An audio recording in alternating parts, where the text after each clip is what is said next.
Palakad-lakad lang ko dito sa plaza ng Gimbal at naalala ko na pista pala bukas dito. Kaya ano mga plano nyo dyan? Hindi kayo manghagad na mag-igma tayo sa bahay ninyo? Or huhulatin nyo pang pasabugin ko itong kanyon na ito?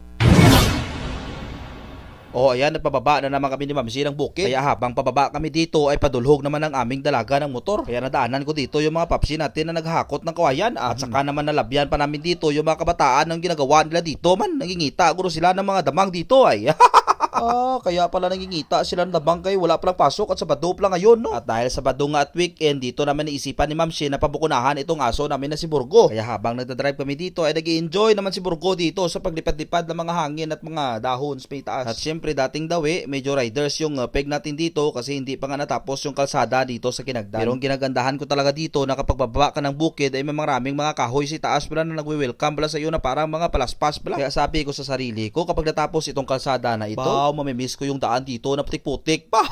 Ay, kung alam nyo lang mga kapapsi ko, karawa lang man ako na tumba dito. Kasi dati, nung first time ko palang maghatid sundo dito kay Mamsi nyo, ay hindi ko pa kabisado yung daan. Si Mamsi magtatanong na lang kung naghapit pa ko sa turugban para maggapos ng karbaw. Dahil puro putik ang mga bayo ko at short ko dahil nakadanlog ako dito. Diyos mio. Kaya habang nag-i-enjoy si Mamsi at si Burgo sa pag-rides namin dito, ay wala akong matulupang dalan dito. Napla kami sa may welcome Igbaras. Tapos habang nadadrive kami dito, nadaanan pa namin sila ni Inday-Inday. Saan sila pupunta man? Kasama pa nila dito si nung Bongbong. Tapos nagsisigawan sila dito, nakakain daw sila sa Gimbal. Sabi ko kay Ma'am City, sunod tayo sa kanila para makapangyadi tayo ng isang kainan doon. Pispiras pa lang ganit ng pista, kakain na sila doon. Nami, blaw.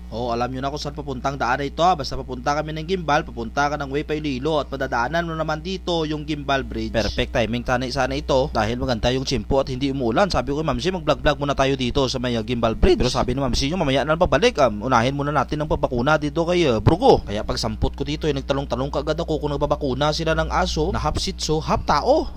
Kaya nung sinabi nila na oo, ay dali-dali naman namin kinilo dito si Brugo para malaman kung gano'ng bigat siya. Aba, relax ka lang dyan ba? Kaya habang relax dito si Burgo, ay ako na nagbulos dito kay Ma'am Shea na magkapot dito sa kanya. Kaya habang inaate ko siya dito, napakainin ng dugpod sa kamay ko, ay ito'y tinurok ng adito ni Doc yung injection para sa kanya. Tapos na yun. Nakabatsyag si Burgo na injeksyonan sa likod ba? Dahil meron na siyang bet card, pwede na ito ibenta. Pagkatapos naman magpa-inject namin dito ng aso, ay umikot-ikot muna kami dito sa bayan ng Gimbal. Kasi sabi ng Mamsi, baka daw meron silang food fest dito at pwede kami blang makatambay at makakain-kain. Blaw ba? Para may pera ba? Pero habang nagdadrive kami, parang wala tayong nakikita ng mga banderitas dito na simbolo na may pista dito sa bayan ng Gimbalaw. Dito ko nirealize na wala parang ganong mga event dito kasi pastoral pista pala ito. Kaya sabi ko kay Mamsi, mag-ikot-ikot muna tayo dito sa plaza. Baka may maghagad sa atin na magigma sa kanila dito sa bahay nila bukas.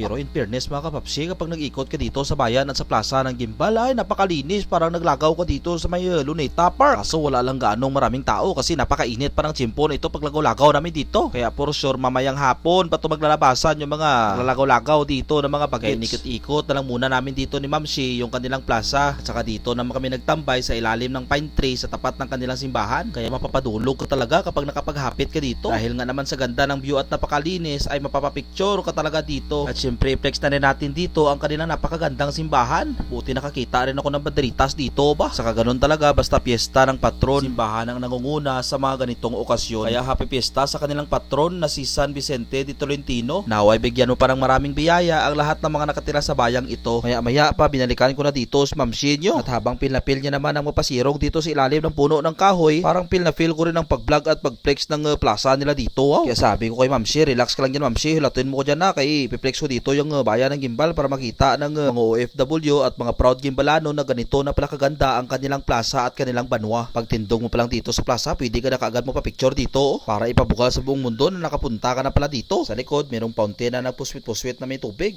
Saka may background ka pa dito na nakatungtong na araw sa may atop dahil kilala ang bayan ng Gimbal sa the town of rising sun and suns. Kaya habang umikot-ikot ako sa plaza nila dito, na-amaze ako sa kanilang lapakan kasi tiles nga ito. Nakakahiya naman maglapak dito kapag may laulaos patos mo ba? Pero importante kapag may laoy yung sapatos mo, pwede ka magugas dito. Oy, wag kayong magugas dyan baka pagalitan kayo. So ito yung fountain na makikita natin dito sa tunga talaga ng kanilang plaza para may attraction bla. Dagdag pa ng mga pananim nila dito na sinusunod talaga sa dilig kaya kahit mainit ito kung makikita nyo ay napaka-green talaga ng kanilang dahon. Kaya bang nalilingaw ako sa papanaw-panaw dito may nakita ako dito sa kilid na may kanyon pala dito sa may gitna ng kanilang plaza. Tapos kung makikita mo si Dr. Rizal tinuturo niya po kung saan puputok yung kanyon ba? Oh, totoong kanyon pala talaga ito guys. Ito siguro yung ginagamit ng mga kanyon nung nakaraang chimpo ay, makita nyo, buhi na buhi, pabla. Pre-preserve talaga nila dito. Pero ang tanong ko, bakit tinuturo ni Dr. Rizal na doon paputokin yung kanyon? Kaya nung isite ko na ito at istingin ko, dito pa yung tadlong ng bahay na pag-iigmaan natin bukas. Pero dito talaga kayo mabibilib mga kapapsi sa kanilang plaza. Kapag nakapunta ka dito ay parang bumalik ka sa nakaraang tiyempo bala. Dahil yung kanilang stage ay nasa ibaba at yung kanilang upuan ay pumapaikot dito na nasa itaas naman. No, napakaganda. Sa mga hindi nakakaalam, ang tawag sa design na ganito ay ito'y tinatawag na amphitheater. It is an open air venue used for entertainment, performance, and sports. Nag-research talaga ako sa may Google ba? Abi, testingan tabla bumaba dito kung anong itsura nito. Ganito pala ito. So meaning to say, kapag naglaro ka talaga ng basketball dito, ay gaganahan ka talaga magdakdak at mag-dribble ng bola. Dahil makikita mo talaga dito yung mga taga-suporta mo bala na makatutok sa'yo. Kaya itong si Ma'am Shea ay ginaya niya rin yung pag-ikot-ikot ko. Parang manol ng tao ito ay. Dahil gusto niya daw i-flex kung gaano ako kagwapo at gaano kaganda itong plaza ng gimbal. Yogs, parang inatek po kung Ma'am Shea. Malis na tayo. Pumunta naman tayo doon sa kabila. Baka may makita tayong pamahawan doon. Pauwi na sana kami dito, pero sabi ko kay Ma'am Shea, pumunta muna tayo dito. Baka nandun dala yung food fest nila sa may tabi ng ilog ha. Kaso pumunga naman ito kung gaano kaganda yung tulay ng gimbal. Yan, ganyan kaganda yung tulay ng gimbal kapag makikita mo kapag dito ka nakatayo. Kaya nag-ikot-ikot muna kami dito ni Ma'am Shea sa tabi ng dagat. Nagmasid-masid kami dito kung may nagbebenta bala ng fishball dito sa tabi ng fishing port nila. Pero wala talaga nagbebenta dito bla. Yung sabi ko kay Ma'am Shea, tara umuwi na tayo Ma'am Shea. Dito lang tayo dumaan para lakto tayo dito. Tapos yung daanan na dinaanan namin dito, pabalik pala ito sa may plaza nila at papunta sa simbahan. It's a prank. Yung sabi ko, sige, daanan na natin dito at i-flex na natin dito yung mga bahay. Baka malay natin, may mga tumawag sa atin yan at magsabi na, pumista kayo dito at kumain kayo dito bukas ha. Vlogger pala kayo. Buragi daw. Kaya nung napadaan naman kami dito sa may napayan, kanami at magkain ng napay nila dito. Bumili muna ako. Kaya habang wala pa dito si Ma'am Shea, bumili muna ako ng 2 pirasong mamon. Inugakan ko muna kakain dito yung mamon habang wala pa si Ma'am Shea kaabot balaw para hindi siya makakapangayo. At para hindi naman magsunggo dito yung Ma'am Shea, binilhan ko siya ng uobi bar para makakain din siya dahil nagugutom din siya. At dahil tinakpan ko man tanan yung kamera, hindi yun nakita na papunta na pala kami ng Igbaras. Naghapit kami dito sa Igbaras dahil delivery ako ni Ma'am Shea ng ice cream. At dahil nakilala daw ako ng crew dito na vlogger daw ako ng tagikinagdan, di nag-vlog na kami dito. Dahil hindi ko na ba videohan si Manong na nakakilala sa akin. Kaya next time na lang At bago matapos ang video na to, gusto ko mapasalamat sa lahat ng mga supporters, followers namin at patuloy na nanonood sa aming mga vlog. Pagpasensyahan nyo lang, minsan lang kami makablog kasi busy ako at may trabaho kasi ako. Pero kahit busy ako sa trabaho ay hindi ko i-give up ang pabablog ko. Maraming mga tao talaga natutuwa kapag nanonood sila ng mga vlog namin. Sabi nila nakakatuwa at nakakaaliw daw yung voice over ko. Follow and share na lang.